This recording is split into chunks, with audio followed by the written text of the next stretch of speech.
hundreds of billions of dollars in terms of economic losses.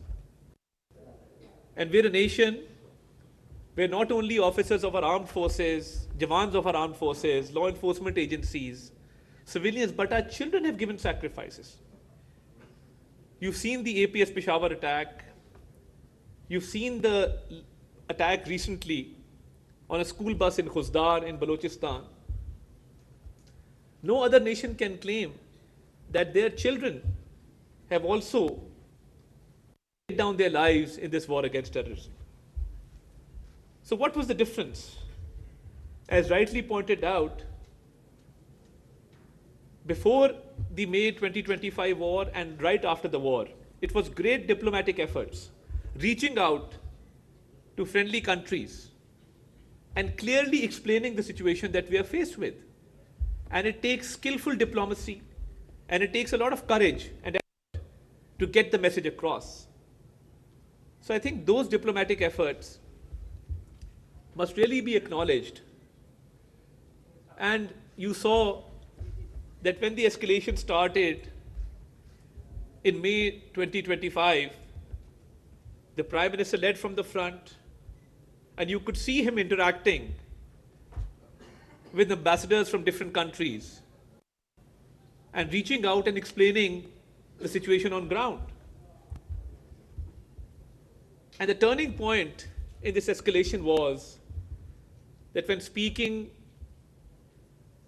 at PMA Kakul, the Prime Minister offered an impartial investigation into the Pahelgam incident. Now, this offer to investigate the Pahelgam incident was not a mere statement.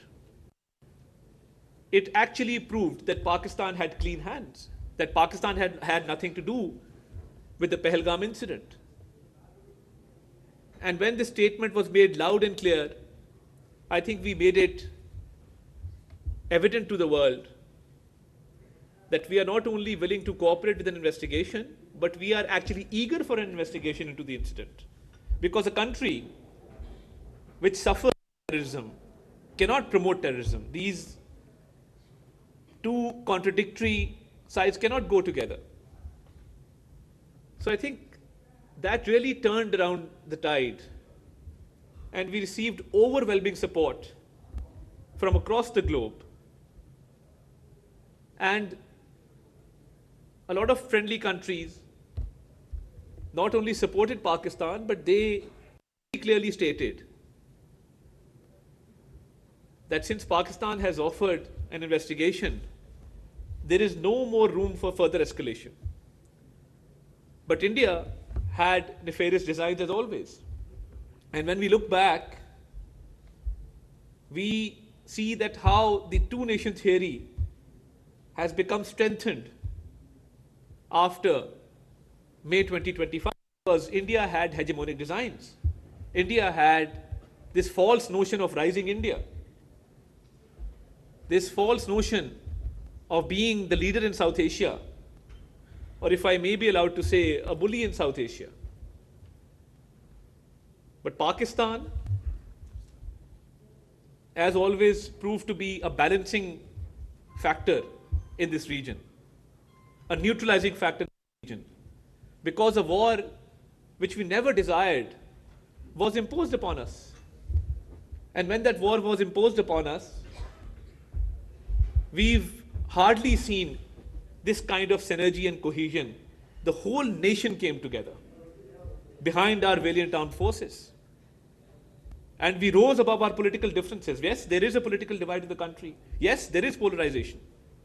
Nobody can deny that. But when we were faced with an enemy who wanted to prove its military dominance in the region, we came together as a nation. And the nation, united as one, gave a befitting response to the enemy.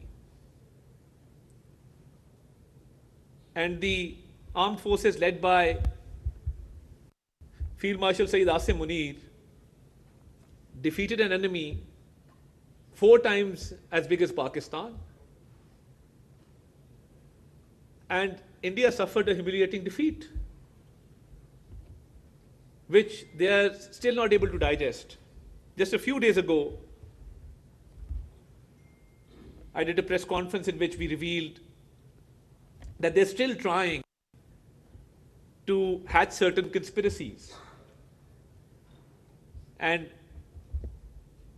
a fisherman from the high seas was caught by the Indian Coast Guard and was tasked with a certain assignment to procure certain uniforms so that they could pin an incident on Pakistan, another false flag operation, which we highlighted just a few days back. So they're always trying to conspire against Pakistan. Our military response was befitting, that within a few hours, they were compelled to a ceasefire and they requested for a ceasefire. And I must also mention that the way our Air Force shot down 7 planes, which has now been mentioned more than a dozen times by the US President himself, that is a clear evidence of how our Air Force, led by Air Chief Marshal Zahir Ahmed Babar, defended the motherland. So we proved our military dominance, that we were never desirous of a war, but when war was imposed upon us, our armed forces gave a befitting response. The whole nation came together, politicians, the entire country, the whole media. And I would also like to pay my compliments to the Pakistani media, because when we were fighting this narrative war at the international level, and we were appearing on foreign media, giving Pakistan's perspective, building our own narrative, we knew that our own domestic front was in safe hands because Pakistani media acted very responsibly. And the Pakistani media gave a message of hope to the nation and very, very responsible reporting. Because when we were listening to the Indian media, and as information minister, I was not in favor of any ban on Indian YouTube channels because the entertainment value of those channels had increased over time. The comic relief that they provide, destroying the port of Lahore or the port of Multan, and by destroying entire cities as per their own narrative. So I think that was much needed comic relief which was provided by the Indian media. And the whole warmongering and the whole theatrics of it all. So I think when somebody suggested to me, one of my officers came and they said, why don't we ban the Indian YouTube channel? I said, no, we must not do that. We must provide this comic relief to our citizens. It is much needed in this stress. And what we did was, one of these young employees of the digital communication department came up to me and he said, I have an idea. And in this way, we can air our national songs and patriotic songs and images of our armed forces and the Pakistani flag in India. I said, go ahead. So he came up with this plan. And when those videos had hit above 2 million views, the whole Indian nation was behind their government, asking them that how did they allow this? And they were taken by complete surprise. So I think that's the kind of innovation we had in Pakistan, that where the Indian media was resorting to its old tactics of blame game, of conspiracies, of coming up with false narratives, our people actually were going through innovative thoughts and coming up with schemes to which India had no answer. So I think every aspect, military dominance, diplomatic success, success in the field of narrative. So I think we've been blessed that this war has given Pakistan a new hope, and I've been to more than a dozen countries post this war and accompanied the Prime Minister. I can tell you for sure that the respect that we've received and the way that we've been honored everywhere, I think we as Pakistanis are extremely proud. And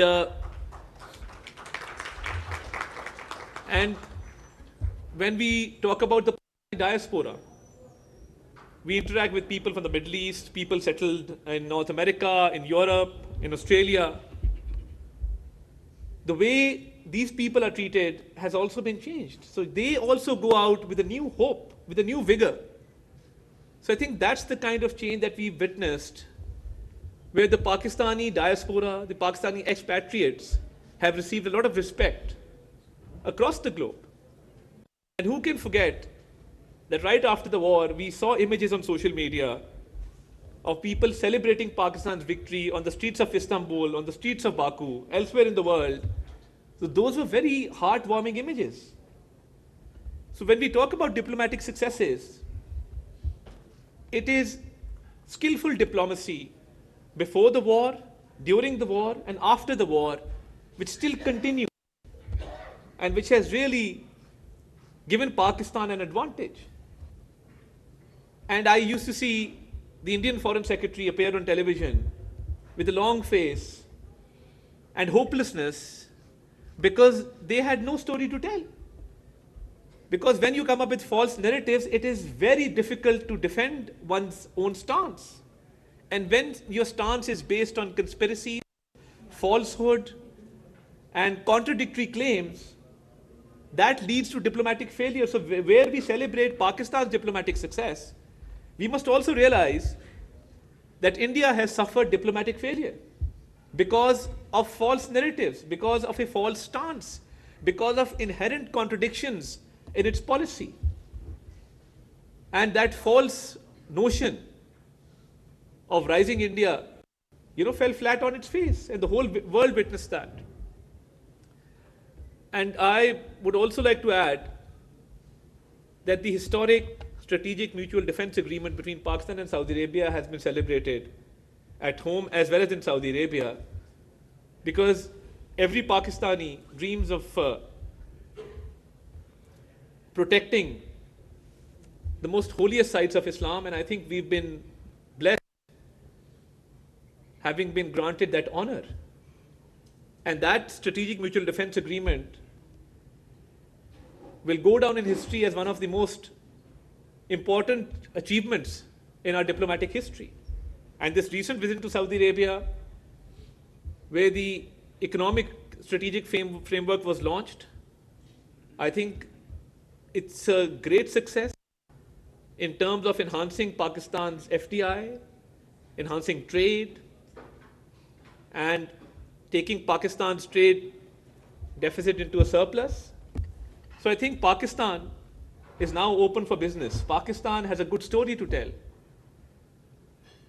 And we see the economic turnaround, which has been positively leveraged, and countries around the world are seeing Pakistan as a good destination for investment. So I think once, right after May 2025, when the tide turned and we were blessed with a victory, the way forward now is to engage the global community, to invest in Pakistan, and to open Pakistan's ports to Central Asia. And our dear ambassador from Uzbekistan is here. And, they're very keen to access Pakistan's port for their own trade.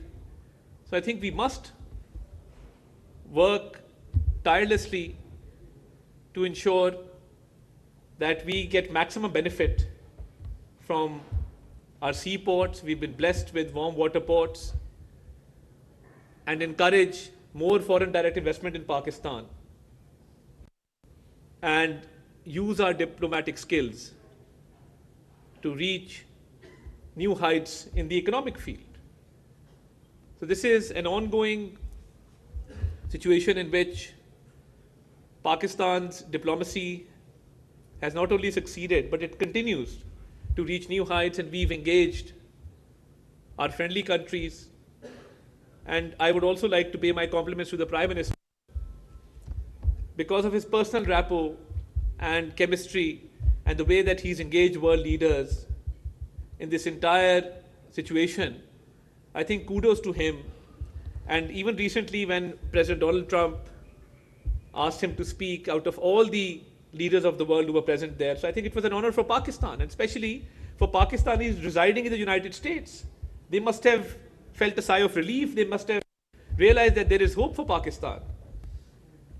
And I think behind these successes is the unity of thought and action between the civil and military leadership. I must acknowledge that. Without this unity, none of these successes would have been possible.